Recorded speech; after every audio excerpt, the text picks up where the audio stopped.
People will hear things like mental illness is serious and they'll say to themselves, this is coming from doctors, this is coming from government. It's not. This is coming from the pharmaceutical industry. This is coming from a group with billions of dollars where they can selectively pick which perspectives they want to platform. They go, Dr. Josef's saying this stuff, we're going to censor him. But we have this doctor over here who's like, anyone who says anything bad is stigmatizing people, blah, blah, blah, blah, blah. And they'd fund the hell out of him. And it really just shapes the public discourse. There's lots of doctors and patients out there, they don't realize that it's been so constructed. Mainstream mental health is flawed, and I'm pulling back the curtain. I'm Andrea Clark, a former family therapist who walked away from the system to expose the truth. After my own journey from medication maze to holistic healing, I'm here to challenge the status quo and reveal the mental health truths most people don't know. The truth about mental health is your radical roadmap to wellness. Raw stories, expert insights, breakthrough solutions. This is where traditional modalities end and real healing begins. Dr. Josef Witt-Doerring is a board-certified psychiatrist and former FDA Medical Officer. He is the founder of the Taper Clinic, the world's largest psychiatric drug tapering program, where he and his team help individuals safely reduce and stop psychiatric medications while supporting long-term recovery from side effects. Dr. Josef's YouTube channel is one of the most widely viewed social media platforms addressing the reality of mainstream psychiatric treatment. And I have to tell you that he has been a dream bucket list guest. I'm so excited for you to hear from him today. He just uncovers so many things and busts so many myths around psychiatric medication. And this episode is going to blow your mind. I implore you to share this with as many people as humanly possible. Let's spread the word and let's dive right in. Dr. Josef, I am so excited you're here today. It's my pleasure to be here. Okay, so this is going to be so juicy, this discussion. So I really want to dive right in. The first thing I would love to hear from you on, I've seen lots of content from you around this, is what actually helps people combat a potential mental illness diagnosis down the road? So I think that most mental health problems, I can't believe this is controversial, are not due to chemical imbalances or anything wrong with people's brains. I would put them into, I think there's 4 categories of things that I routinely see cause mental health problems. So it would be relationship problems, things like social isolation, but also conflicts with your partner. A lack of purpose, that could be a career or finding meaning. I think we have just health problems are a massive issue as well, and particularly just the quality of the food that we're eating, things like insulin resistance, the fact that our brains become starved of actual nutrients and energy sources that we need to function well. And then finally, it's drugs. And this is the part where people always hate me, because I actually think that drugs I'm not just talking about cannabis and alcohol. I also think that the overuse of stimulants, like things like caffeine, things like nicotine products, when you go too far with those, I also see them acting like drugs. And so those are the 4 main categories that people really need to work on if they want to optimize their mental health. So what happens when you say this to people? Because it is controversial, which is crazy. So why do you think this is so controversial when you say to somebody, well, it sounds like you actually need to work on, this and this, versus you don't need to go on a medication, or potentially that diagnosis isn't accurate?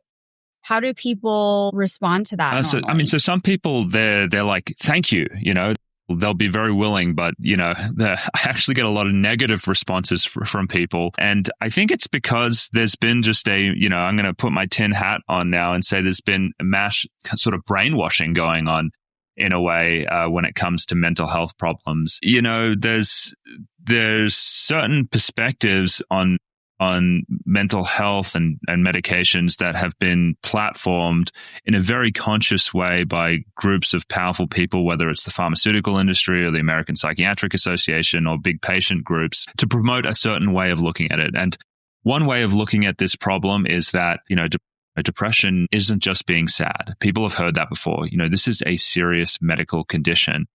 And if you were to suggest that, you can just, hang out with your friends or, change your diet and that would fix it, you're clearly someone who has lost the plot. You really are quite an insensitive person. You don't appreciate the complexity and the severity of mental illness, and you're really just stigmatizing people. And how dare you?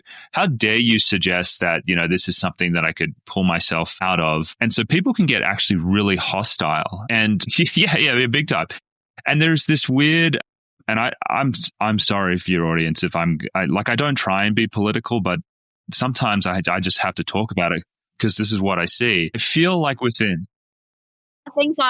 feel like there is like a coalition of people, generally in left-leaning media spaces, where they are, we are pro mental health, we are pro like anti-stigma, and anytime anyone says that the mental health problems are anything but, biological.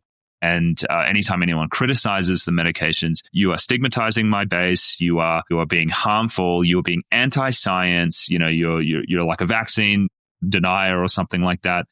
And you just have out of date views. And so there just seems to be this block, this coalition of people who have these really strong views about it, and they absolutely hate it when people come along and say, we need to be way more critical about how we're looking at these drugs, and we need to talk about mental illness in, frankly, a more accurate and more empowering and helpful way for patients. Yeah, I agree with you. It's really hard. There's such a narrative out there. Like, even when I want to talk openly about it from my perspective, I always have this moment of hesitancy because there's going to be so many people who think I'm completely invalidating their experience and somehow offering alternative recommendations or informations or a different perspective somehow completely denies their experience or that they're very ill, right? And it's really hard then to get the information out there at times, right? Without okay to be that person. And I think it's amazing that you're doing that. I was devouring a bunch of your YouTube videos and I'm like, oh my gosh, he's so spot on. And I wish more professionals were speaking about this openly. And there definitely is a movement happening, which is really exciting. But that's the other piece of it, is that if you're not a professional, right, or you don't have some sort of degree, very specific degree or certification, if you speak openly about your experience or things that you've come across, automatically disqualifies you as well. So it can be hard. So I'm so happy that somebody like you with your credentials doing what you do is very publicly speaking about this and educating and people are waking up to this, which has been really exciting, both on the right and the left. I mean, NPR had a nice piece recently on antidepressant withdrawal, which I was really excited to see. They're seeing one of the darkest things that can really happen with I guess the PR of a pharmaceutical company is people will hear things like, these mental illness is serious. And, like we talked about, don't question this. And they'll say to themselves, this is coming from grassroots. This is coming from people who are suffering and who are saying, hey, this is, I tried a million things and nothing helped. This is coming from doctors. This is coming from government. It's not. This is coming from the pharmaceutical industry. This is coming from a group with billions of dollars where they can selectively pick which perspectives they want to platform. They go, okay, Dr. Josef's saying this stuff. We're going to censor him. This doctor is too middle of the line. But we have this doctor over here who's like, anyone who says anything bad is stigmatizing people, blah, blah, blah, blah, blah. And they just fund the hell out of him. And it really just shapes the public discourse. And so there's lots of doctors and patients out there just being like, well, I hear this in the news. I see this on TV. I see this on social media. This must be the right perspective to have. This has to be the one to have. But they don't realize that it's been so constructed. And you're right, there is a movement because all of a sudden people are waking up and they're be like, wow, all of these groups that are saying these things, they're all getting money from the pharmaceutical industry. And actually, maybe we need a much more balanced look. We need people to criticize the way we're using these drugs and and the overuse of them, and we can't just kind of shut everything down. Yeah, absolutely. Something that, I practiced as a therapist. I was licensed for 15. I practiced for 13, and I saw a lot of these types of things behind the scenes. I also went through the mental health system as an adolescent. And some of the things that I've even learned through all of this, I had no clue as a professional. And looking at these studies more closely, how they've only, a lot of these medications have only been tested for a couple of weeks, and then they're being used for years and years and years. It's really about people understanding how to gain perspective, like zoom out a little bit and look at multiple pieces of information. And it seems like people are taught there's this one piece of information, that's what you need to go on. And you start to zoom out and look at everything. There's a lot of backlash on that, right? And it's one of my biggest things about this podcast is teaching people how to ask questions and think for themselves, because, that is something that is really poo-pooed when you're in the doctor's office, to be really honest. Most practitioners don't want you to ask a lot of questions. They don't want you to be doing your own research. They don't want you to they don't like it. They don't know how to answer a lot of those questions. And it's intimidating. It's really overwhelming for people. I'm curious your thoughts around that, like how people can advocate for themselves, even though they're up against this backlash, if you will. I think, you hear things so often that they like it's almost like the frequency of which because you hear something so much, you start to believe it's true, even if you don't question it. And so again, like the chemical imbalance myth, like you could go in and see a doctor and they're like, well, you actually have major depressive disorder because you have 5 out of 9 of these symptoms. And there's, we don't really know why this happens, but there's probably a genetic thing and you can take a drug. We've been hit over the head with that stick for the last 30 years that you don't really question it. But if you had never been exposed to that propaganda, you would have said something like, are you crazy? Like, you've literally spent 20 minutes with me and you don't know anything about my life. You don't know anything about my health, my relationships, my spirituality, where I get my meaning from. And you're going to tell me that all of these, my mental health problems can be fixed with just a pill. It's almost like a reverse education. You have to red pill yourself and just be like, hang on a second. All of this is really constructed in a way to support the prescribing of medications and the efficient processing of patients through a healthcare system that is essentially just billing insurance. It's optimized for just like billing insurance. Like if I can see 4 people in an hour, that makes me more money. It makes the private equity more money. It makes the hospital more money. And it doesn't actually help the patient. And it's such a frightening thing when you grow up in this world where you're like, I have to trust doctors, I have to trust hospitals. I want to trust these institutions, and the white coats and all of that. But it's become so corrupted lately that it's like, it's painful to realize that. You don't want to realize it, because if you realize it, you have to start questioning everything and you start to feel lost. Yeah, you do. You do start to feel lost. I've been through that phase of this whole journey. I always encourage people, you can always, especially if you're in the office. So I've had experiences where, I was probably in my early 20s. And looking back now, I think I was having potentially like an Epstein-Barr flare, but I didn't know it at the time.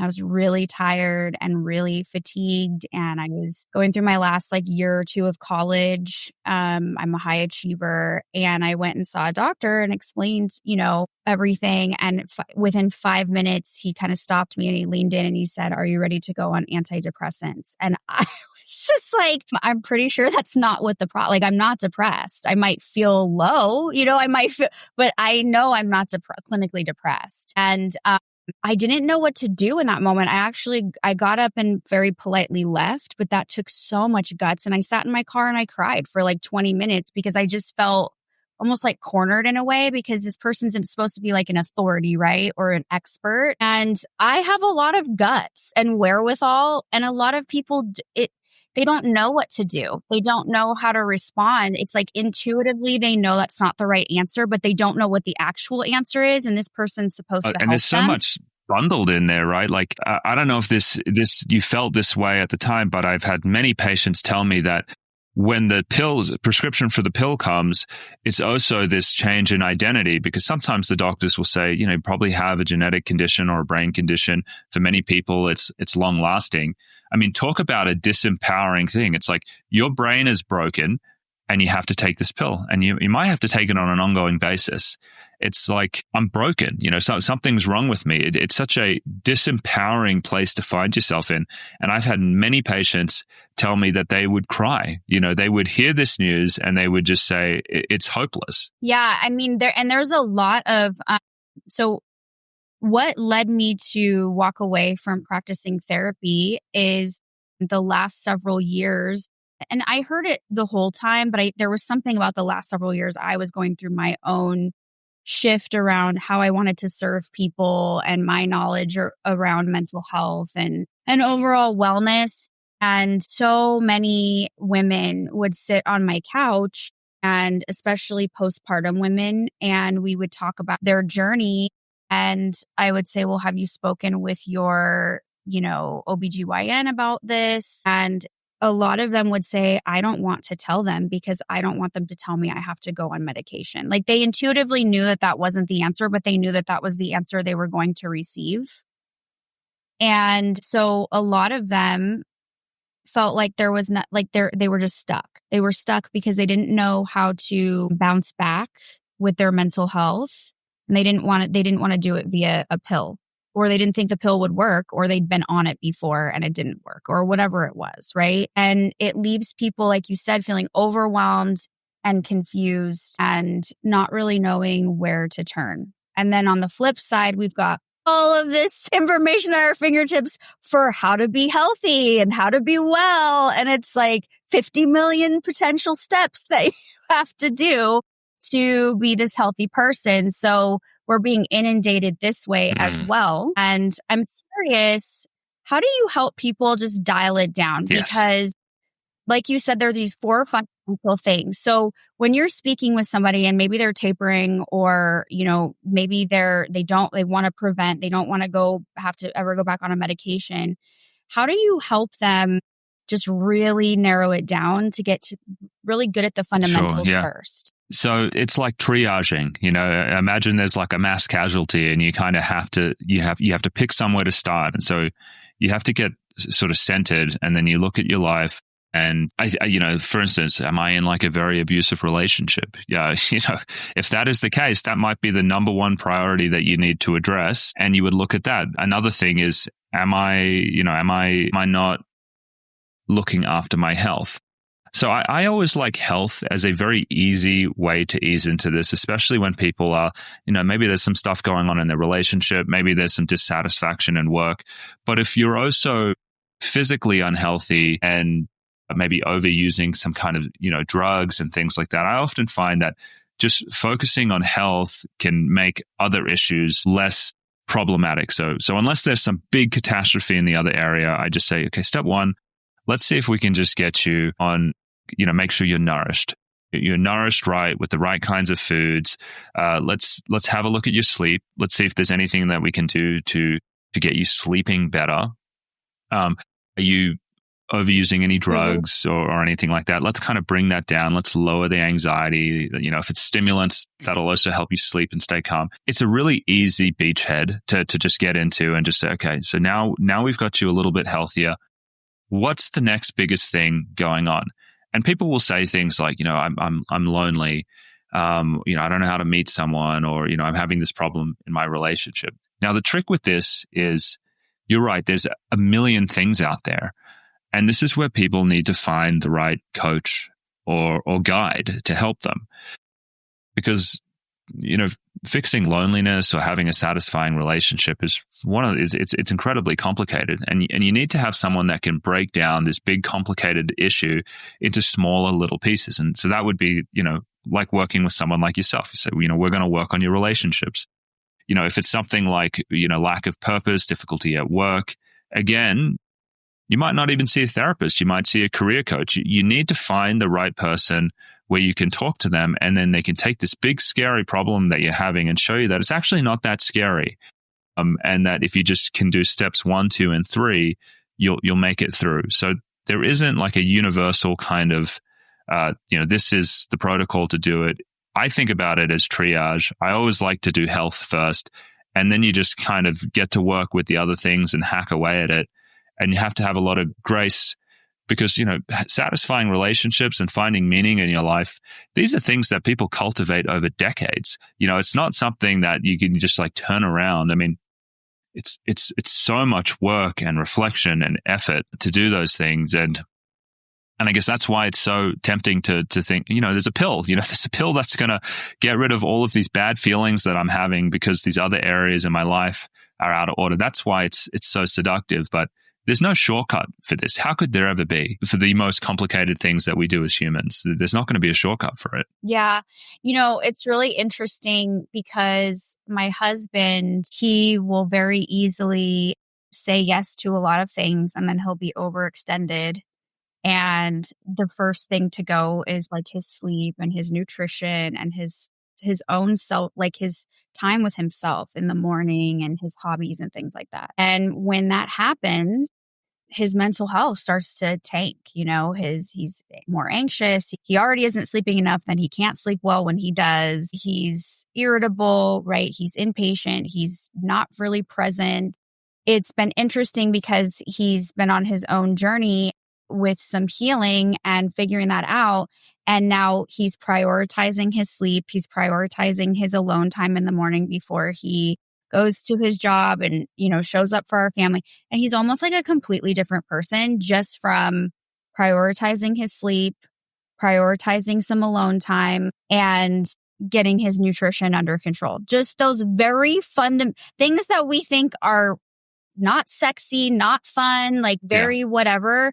Those 3 things, he's a completely different person. It's crazy. I have my own story about this as someone that was a big insomniac at certain times. And also growing this business where we take people off medications. I could not turn off my mind at night. I was always worried about work. First thing in the morning, I would wake up at 4 a.m. in the morning, couldn't go back to sleep. Felt like I had to keep on working because otherwise everything would fall apart. And this obsession with work and, succeeding in this endeavor, it was costing me my sleep. It was making me not present with my family and with my wife. I was, missing my daughter growing up. My wife was feeling alone raising my daughter. And I had to do my own inner work. I had to figure out why is it that I'm so obsessed with work to a fault. And, it all comes back to these stories that we tell ourselves. And I know for me, one of the stories was, if you're not constantly working towards something, it's always going to fall apart. And if it falls apart, you are a failure. And so it even comes back to like a self-esteem thing. It's like, I need to do this. I need to be successful to feel like good enough. And believe me, I used to take Xanax. It's a hell of a lot easier to want to take Xanax and numb yourself out to the fact that, you can't lay your head down at night without having all of these anxious thoughts. Gosh, is that tempting? But, it makes you worse. And so you kind of have to do the work. There's like, whether it's anxiety or insomnia or depression, you have to, and it sounds so gay to be like, oh, I'm going to have to sit here and like journal and like work through these difficult thoughts. I mean, that's how I used to talk to myself. This is just stupid. I used to go to walk and I need to sit here journaling because I have insomnia. And so even just the way I would talk to myself about it, but it's like, unless you go through these things, you never really find the sustainable way. And I can sleep now. I have a better relationship with my family. I have better boundaries around work. But I don't know. We don't emphasize, looking at simple things. So when you share that story about your husband, I'm just like, I can totally see myself there. And I think this is so universal for so many people out there. They're going through these similar struggles, and we don't honor that. We just drug, and we're so primed by the media to be like, okay, that's a sensible, modern way, enlightened way to deal with this brain condition. Well, in my opinion, so much of it has to do with this need to perform all the time. I've had my own, stuff that I've had to work through. I'm an entrepreneur. I have a huge business, and I have had my own periods of time where I'm like obsessed with success and hitting certain numbers and impacting a certain amount of people. And then what goes out the window? It's my taking care of myself, my own time for exercise, having bouts of insomnia as well. And I think that it's not all this, but I think it's really it's weird because we make mental health diagnoses like this serious thing. But then we don't take how we take care of ourselves seriously. It's like we override it with this need to perform. And it really doesn't make sense if it's so serious, if our mental health diagnoses maybe that somebody receives is so serious, but then we think a pill's going to fix it, but we continue to override taking care. Just like if you had diabetes, and I don't think mental health diagnoses and things like diabetes are the same. But in the sense of if you had diabetes and you start taking insulin, you would still need to make lifestyle changes, right?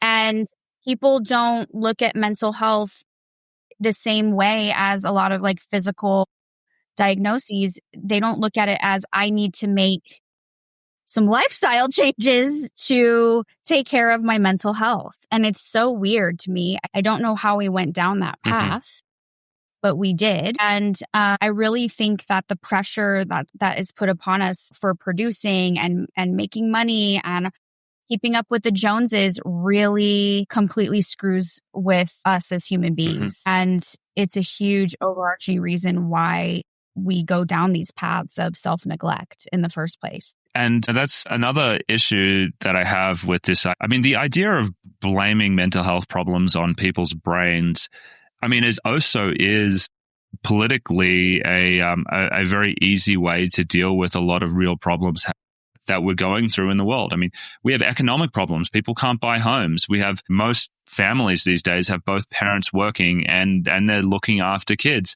I mean, it's so stressful. When you work and you have kids, you're not going to be able to look after your health. If the groceries are really expensive, it's hard to get great quality food or even find the time to cook good quality food. Rather than looking at how we've just let what is happening with capitalism and the economy right now and the stresses that it's putting on families and people, we don't actually have to look at that as a society and say, is this really the way we want to gear things? And I'm not a big lefty or a socialist or anything like that, but I think we need to look at these issues because they are making people unhappy. But you don't need to if you just say, mental health is on the rise, chemical imbalance, nothing to see here. Let's just keep on going. Bond Charge brings you cutting-edge wellness tools like red light therapy, EMF shields, cold therapy, and light therapy glasses, all designed to support your body's natural healing process. Red light therapy is clinically shown to boost mitochondrial function and reduce inflammation. EMF shields help to protect against the effects of everyday radiation exposure from our devices. Blue light blocking glasses are shown to improve sleep and reduce eye strain. I am obsessed with so many of their products. My home is stacked with EMF protectors. I use their red light tools weekly, and I love their light sensitivity glasses. I'm seeing a huge reduction in my migraines. Bond Charge is HSA and FSA eligible, so investing in your health has never been easier. Visit bondcharge.com and use code MHM for 15% off. You can also check the show notes for links and codes. Okay, so let's talk about chemical imbalance. Let's talk about that narrative. I heard that when I was 15. Your daughter has right in front, you're the chemical imbalance. And looking back, I'm like, okay, I definitely didn't have a chemical imbalance. I was responding to my environment. And I was 15 and hormonal, but very much my mom was like, oh my gosh, okay, we need to fix this. Yes, we will put her on this medication, whatever you say. And I'm wondering if you could talk a little bit about the chemical imbalance theory and how it's been disproven and just your opinion on that and your thoughts on that. So the chemical imbalance theory is the idea that mental health problems, and let's use depression, for example, are caused by deficits in serotonin or other neurotransmitters. And so it emerged in the 50s when scientists found that if they gave a patient's drugs that increased things like serotonin, they would look less depressed. And so using reverse reasoning, they said, well, maybe they were depressed because they had low serotonin because this drug increases serotonin.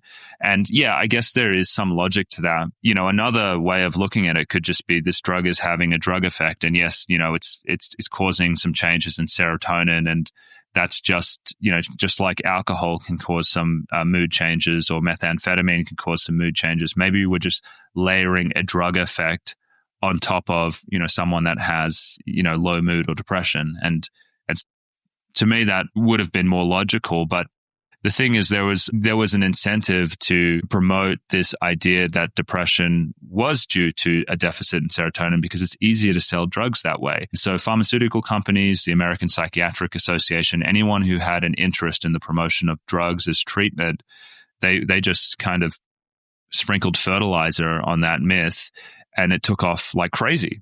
And the reason it's so powerful is, if you believe there's something wrong with your brain and there's a deficit in serotonin, and there's a drug out there that boosts serotonin, you just say, well, I'm just going to take the drug that boosts serotonin. Case closed. Let me sort of dust my hands. It's like fixing type 1 diabetes with insulin, and I can just go along with my life. It's very easy to persuade people to take the drugs. But the other vista, which is the other way of looking at it, is if you just acknowledge that it is a drug with a drug effect, it makes people really uncomfortable, because all of a sudden you're using drugs to mask symptoms that someone's having. And your grandma could tell you that a good strategy for fixing things is never to just sweep it under the rug and mask it and hide it with something else, because obviously the problems don't get better and they fester. And then, when you also look at these drugs as drugs, you start to say, well, maybe they have some characteristics like other drugs. Maybe you develop tolerance to them. Maybe you develop long-term toxicities because the brain is not designed to be in a drug state for long periods of time. And so we have done, big psychiatry and big pharma has done everything they possibly can to say it's a chemical imbalance or some variation. Sometimes they're talking about different things like, oh, it's BDNF or some other chemical, trying to reduce it down to this thing that the drug fixes, because they want to hide from the American public and people out there that essentially we're just drugging people's moods away. And the thing, I want to add something here. I'm saying a lot of very negative things about these medications, but I don't actually believe that they should be banned or made illegal or anything like that. There's nothing wrong with the drug. People just need informed consent. And gosh, you would only ever take a solution like this when you had tried everything else. And so I want to say, sometimes that gets lost in this message, but this is also not me bending the knee to this. I really believe that like 95% of people should not be on psychiatric medications because they're a bad long-term option for them, and there were safer non-drug options available. And we should only be reserving, essentially the drugging away of symptoms for people when everything else has failed. Yes. Regards to the chemical imbalance theory, is there actually any evidence that supports that? So researchers have looked at this again and again. And the way they usually do it is you get a group of people who are diagnosed as depressed and a group of normals, and you can do different tests. Now, the tests that they've done are things like they will draw cerebral spinal fluid, which is the clear liquid that floats around the brain, and then they will look for metabolites of different neurotransmitters. And what they find between the two groups is there's no difference. They'll do brain scans, functional brain scans, where they can see different parts of the brain light up. They don't find any differences between depressed and non-depressed people. They do autopsies on people who have been very depressed and take their lives, and they stain the receptors in the brain, and they look to see if there's any changes in the receptors between the depressed people and the brain tissue of the non-depressed people. They find no differences. So every single time they've done this, they have not found a biological way to distinguish people who are quote unquote diagnosed with depression from normals. And that is why we never use any biological tests in psychiatry. We're not doing brain scans. We're not doing blood tests. It's not because it's inconvenient or, it's too expensive or anything like that. It's because scientifically it just doesn't work. And so because we can't find any way to distinguish depressed people on a biological level, how could it ever make sense that we have a drug that could fix that? We don't even know what's causing it biologically. Right. So can we talk a little bit about how psychiatric medications work then? Because I think people don't understand. A lot of people think that it is bridging a gap that's there. So how does it actually They work just like they have a drug effect. And so antidepressants, whether you're depressed or not depressed, they generally do three things. If they're more serotonergic, they have a numbing effect. And this can be experienced as very therapeutic for people who are very anxious. People will even say it's life-saving at times to have their emotional range sort of constricted and to not worry so much. Some antidepressants like Wellbutrin are energizing.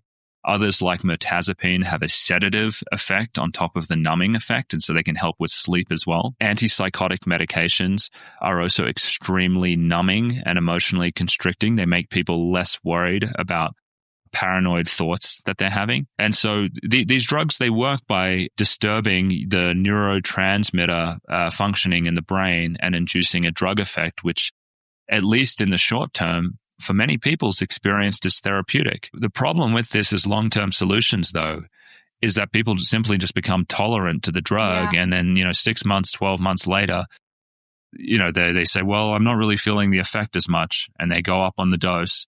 And then a couple of years later, they're maxed out. And instead of the doctors simply recognizing that they've become tolerant to a drug, because obviously that's what happens. That happens with all other drugs.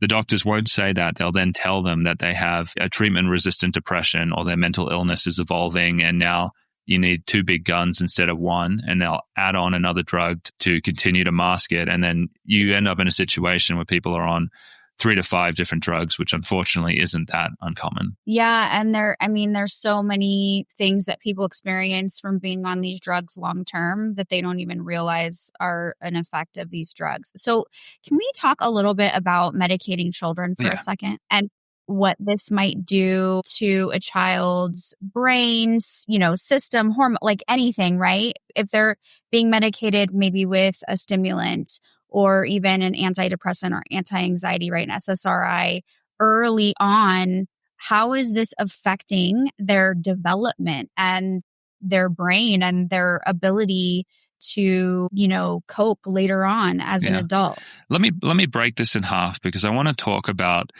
the effect of exposing a developing brain to chemicals first and some of that data. And then I want to touch on the psychological impact of being a young child and taking a medication and being told there's something wrong with you. So let's start even before birth.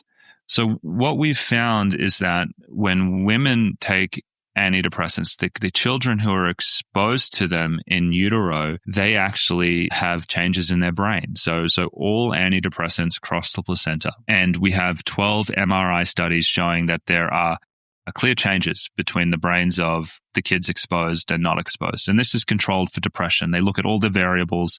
The explaining factor is essentially the exposure to antidepressants in utero. Now, when we looked at there's been systematic reviews of animal studies where they get two groups of rodents, and they'll expose one to antidepressants and another not to. We have to do these in animal studies. It's very hard. You can't do that randomly in humans. But what happens to these mice when they grow up is there's a higher rate of autistic-like behavior, and there's a decreased interest in sexual activity. There was one case control study where they did look at adolescent humans who were exposed in utero, and they compared their brains to kids who weren't exposed as babies. And they actually find changes in amygdala signaling. This is the section of the brain that deals with fear and anxiety processing. And they found that those changes in signaling, they were correlated with worse mental health outcomes. And so from strictly just a developmental impact, exposing kids either in utero or when they're in this very sensitive part of their life where their brains are really growing and developing, that can have an impact on anxiety and depression, mood, and even sexual interest. And so I think that is concerning. Now let's talk about SSRIs in youth. So antidepressants, they cause sexual dysfunction in, I'd say, up to 70% of people who take them. If you have a kid that gets on this, before puberty, 10 years old, and then they go through their adolescence with a lot of decreased libido, sexual dysfunction, that is also going to be essentially taking out this very core experience where you're really finding yourself and your sexuality and your attraction to others. And that can lead to confusion. And I've had people tell me after they developed sexual dysfunction that heterosexual men started questioning their sexuality. There's an increase in people identifying as asexual. And I do believe that blocking sex drive with these drugs during this critical period of their life has an impact. People don't understand how powerful these drugs are. I mean, we give SSRIs to sexual predators. I mean, this is something that is done. Like, courts have ordered people who have these conditions to go on SSRIs to diminish their sexual drive, to reduce recidivism. And so these are really potent in that way. Oh, yeah. Yeah. That's so interesting. It's giving them to other. That's crazy to me. It is. And Chat GPT, because I know some of this stuff sounds crazy, but this is happening all the time.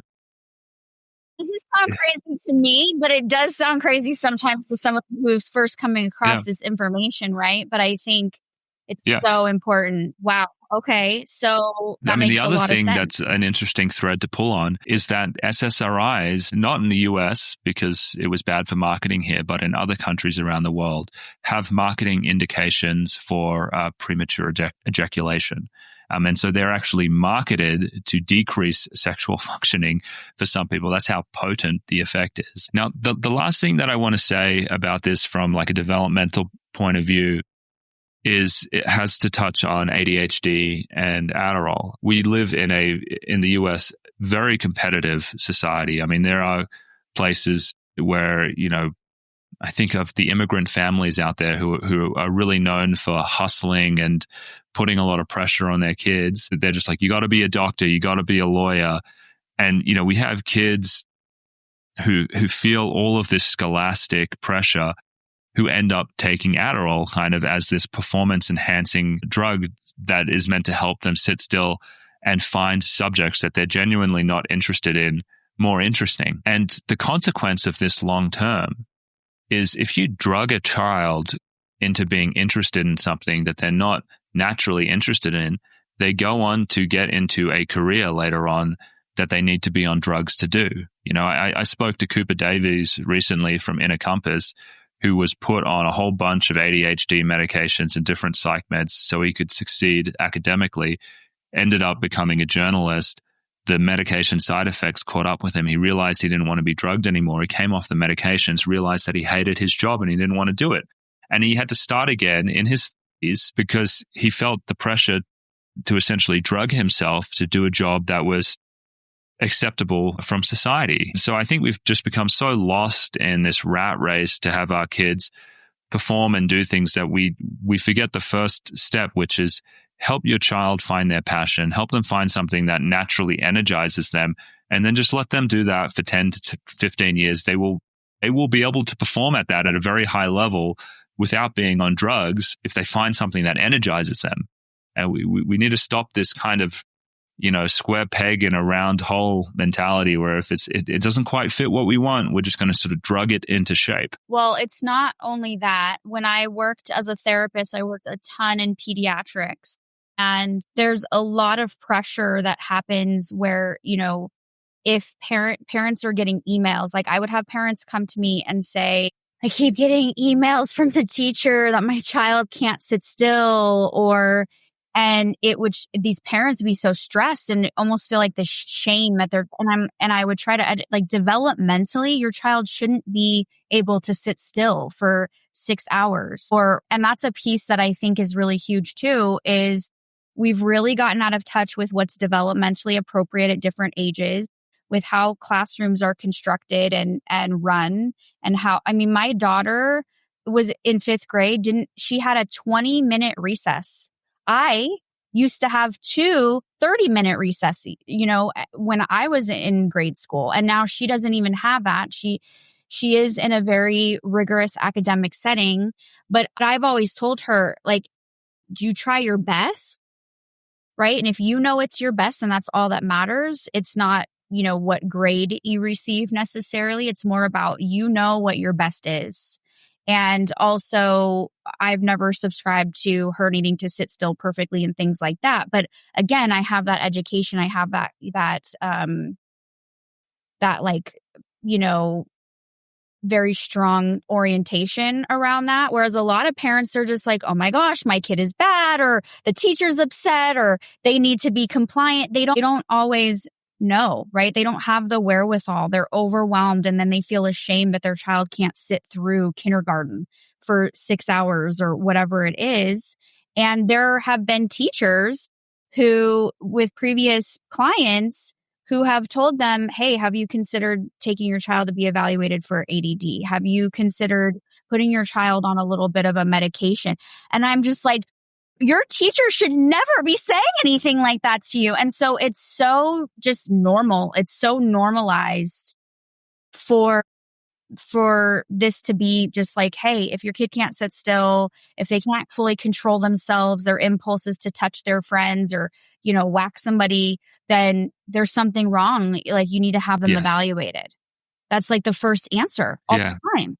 Again, another one of these societal issues that we should be grappling with together and talking about what is, how are we going to do schooling? How are we going to set it up so it works for more families and not just the kids who come out, who can sit behind a desk and who are very interested in the subject matter.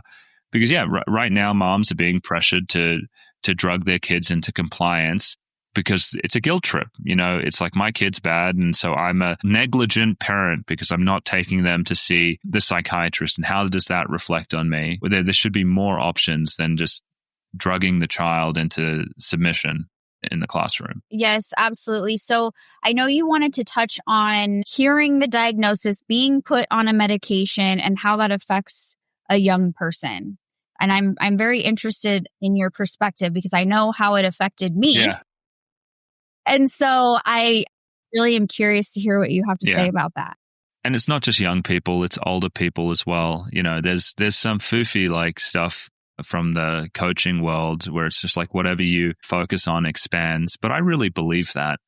And so if you tell someone that you're broken and there's something wrong with your brain and you need a drug for it, and if you focus on that narrative that, this is who I am and I have my limitations and I need to be on the meds, that will expand in your life. I know that sounds maybe a bit mystical for someone who's meant to be scientific, but if you feed them a different narrative, hundreds of thousands of people, it's very accurate. Yeah. But the converse is like, there's nothing wrong with you, and you can, this is something that we can work on. This is something that we can work on together and fix. You're not broken, and we can find a place for you in this world. Even if it isn't excelling in math and writing, English stories, we will be able to find something that is a really good fit for you. And sometimes it can be hard. It's like, well, it makes sense that you're depressed because you're socially isolated. Makes sense that you're socially isolated because you had a traumatic upbringing and you generally tend to perceive other people as threatening. Hey, this is a lot of work, but this isn't impossible. And if you just start here with me, we can work on it together. And, it's not going to happen overnight. But, if you stay with me, we'll be able to take it step by step, and we'll be able to get you into a place where those mutually satisfying relationships will start to happen. It's not sugarcoating it. It's not making people think that it's going to be easy. It's that it's a lot of hard work, but you can do it. And again, like that thing about your focus, if you focus on that, that will expand. That empowering narrative where you actually can fix things in your life without drugs it will become this self-fulfilling prophecy where you're just on a much better trajectory from a mental standpoint. Not a disempowering one where you're just broken. Absolutely. The solution to your problem is to find the next drug that you see advertised to you on TV. Maybe that one is going to be the right neurochemical to fix my problems. The solution is contingent on the pharmaceutical company rather than all of the things that you can do and all of the help that you can get from knowledgeable, supportive people out there. Yeah. And there's so much power in just changing your environment and making different, micro changes in your world, whether that's certain relationships, your career, your nutrition, your sleep habits, your hobbies, what you say yes to in your life. I mean, it's very powerful. It can cause an incredible ripple effect in your life that medication really never can. And I am curious, can we talk a little bit about the process of when somebody comes to you and they've been on medication and they're ready to get off, and what that looks like? Tapering, would you call them side effects of tapering or effects of tapering? What people are dealing with, what does that look like? And so we prepare people for the taper when they come to us. We assess their sleep. We look at their diet. We optimize those issues. We generally don't bring people into our program if their life is in turmoil, right? If they're in the midst of a divorce or something like that, we're going to say, hold off. Let's wait until there's a bit more stability in the context of your life before doing this. And so most people come to us with fairly, their lives are okay. There's not some acute crisis going on. Optimize sleep, optimize diet. And then if I were to break down the tapering process just in a simple way, what we do is usually a 5 to 10% reduction. And then we wait about 4 weeks and then we adjust from there. Did they handle it really well? We might speed up. What did it push them a little bit? We might slow down. And then we simply just track them on a month-to-month basis as they come down, modifying the speed. The thing that is a bit unique about tapering is that when you get to the very low doses of the drug, people tend to start to experience withdrawal. And this is really important for anyone to understand who's coming off a med, who's been on it for years. When you're at the higher doses, I want you to imagine there's two neurons kind of interfacing. The drug sits between the two neurons and it controls how the signaling happens. At the higher doses, there is such an excess of drug in there that you can remove quite a lot of that drug, and you don't actually disconnect the drug from the receptors that much because there's so much excess to just take the place. But when you get down to the very low dose of the drug, all of a sudden you might remove, 5 milligrams, and you'd been removing, 10, 15 before, no problem. But at that low dose, you remove 5. There's not a reserve anymore because you've lowered it so much. All of a sudden it will disconnect a lot of the receptors, and people will kind of go into withdrawal and they'll panic. They'll go to the doctor and the doctor will say, see, you have a broken brain. You need to be on this drug. You tried it and you failed. And then they end up being on an unwanted drug for the rest of their life. And so what I tell people to do is to not panic. When you get to those lower dose ranges, it's really normal for you to experience withdrawal. Take the drug that you have left over and turn it into a liquid. Why do I say that? Well, if you take, let's say it's 5 milligrams of Lexapro and you turn it into a 1 milliliter solution, you can then draw it up in a syringe. That syringe will have 100 little lines on the side of it. And you have so much precision to just lower down that last remaining amount of the drug in a way that your brain is going to be able to adapt to. And so what I like to do in my practice is I like to taper people with, mild to moderate withdrawal symptoms. Anytime they get to the place where it's impacting their life or their ability to function, we slow it down. It's a much safer way of tapering. And generally, it takes people people who are very sensitive to withdrawal. And that's not everyone, but it's most of the people I see. Those people who are sensitive to withdrawal, that can take between 1 to 2 years to get them off a drug if they've been on it for several years or decades. And so don't rush, just go slow. Like the Navy SEALs say, or the Marines, what is it? Now I'm going to butcher it. I think it's slow is smooth and smooth is fast or something like that. But, it's like just take it easy. Well, in my coaching, it's you slow down to speed up, right? You slow down the results you're looking for. Are there certain medications that create more intense withdrawal, or is it kind of across the board the same? Is the amount of time you've been on a medication really important when it comes to withdrawal? Are there patterns you've seen, or is it kind of just case by case? So the worst drugs for withdrawal are SSRIs like Lexapro, Zoloft, Prozac, SNRIs, things like venlafaxine and Cymbalta. Mirtazapine is really bad. All of the benzodiazepines, Xanax, Klonopin, Valium, and the Z drugs like Ambien and Sonata.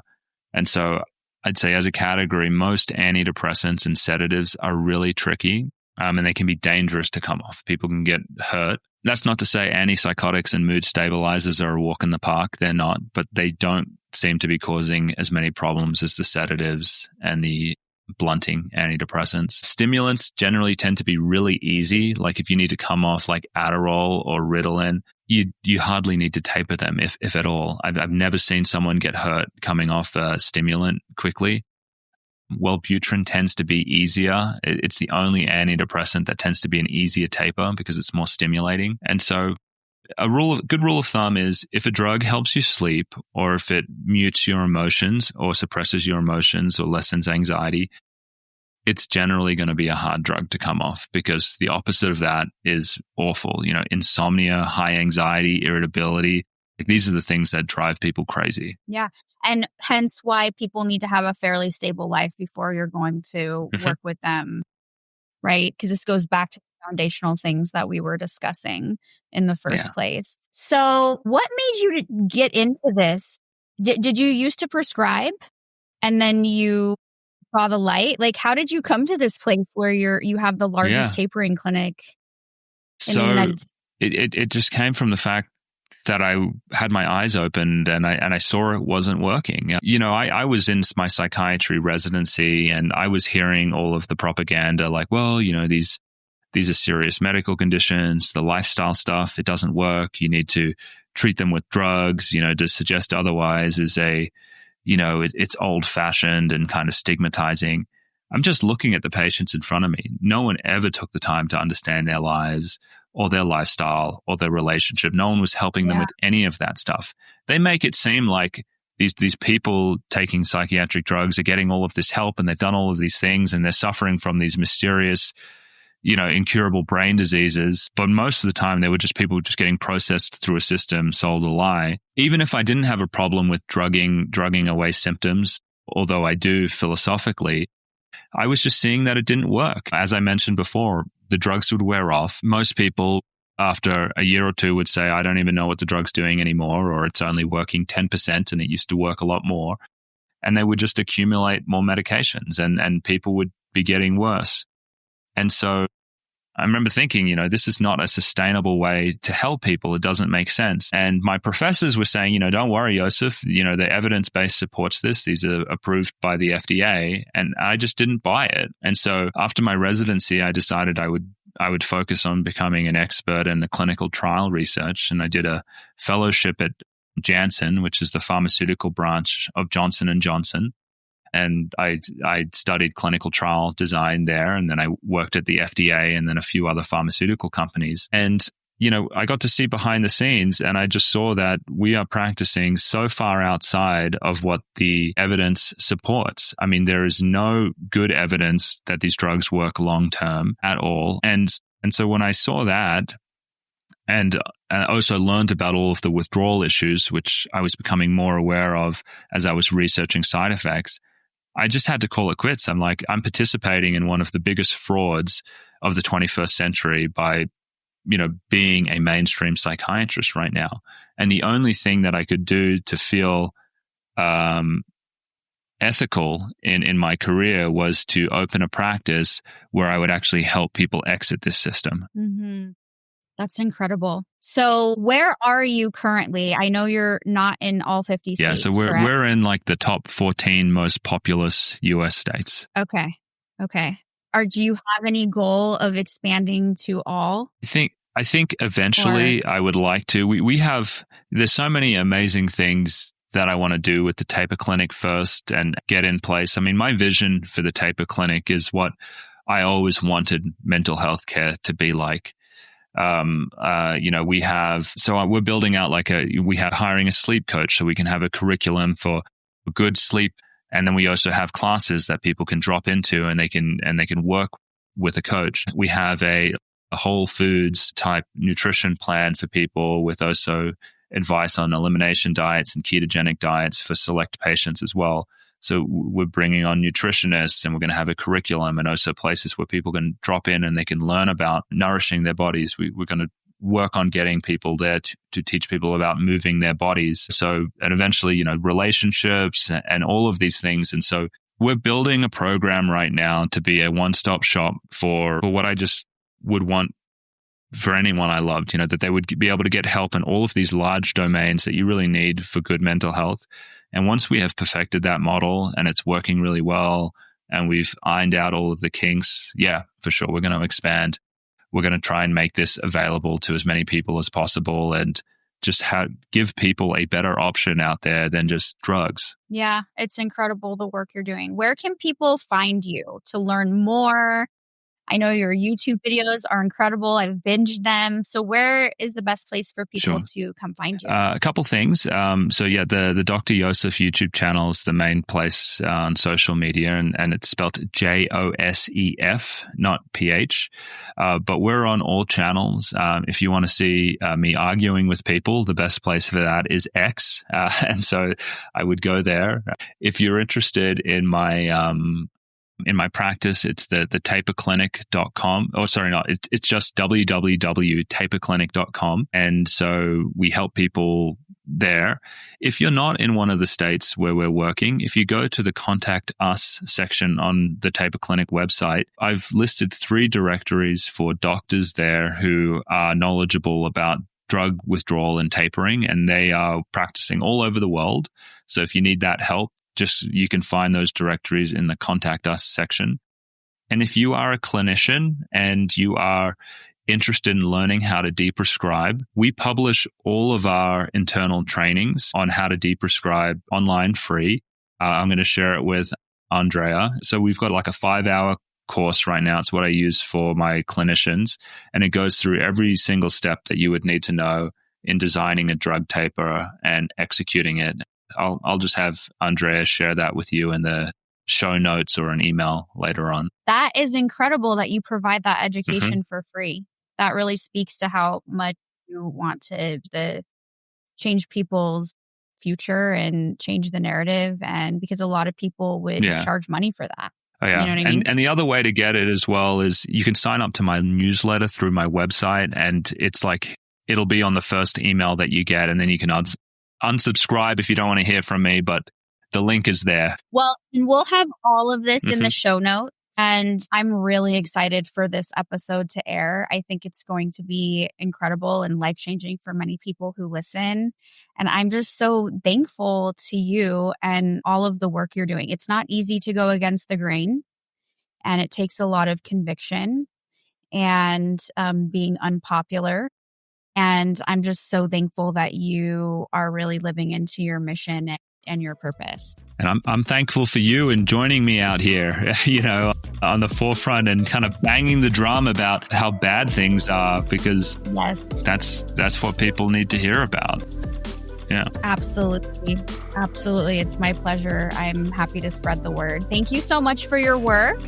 And I really want to encourage anybody listening. This is such an imperative episode to share, to spread the word, educate your friends and family, and get people in contact with really excellent resources that are going to be so supportive for them. So thank you for tuning in, and we'll see you in the next episode. I am eternally grateful you tuned into The Truth About Mental Health. If this message matters to you, please spread the word by subscribing, leaving a 5-star review, and sharing with someone who needs this knowledge. Let's keep reclaiming our mental health together.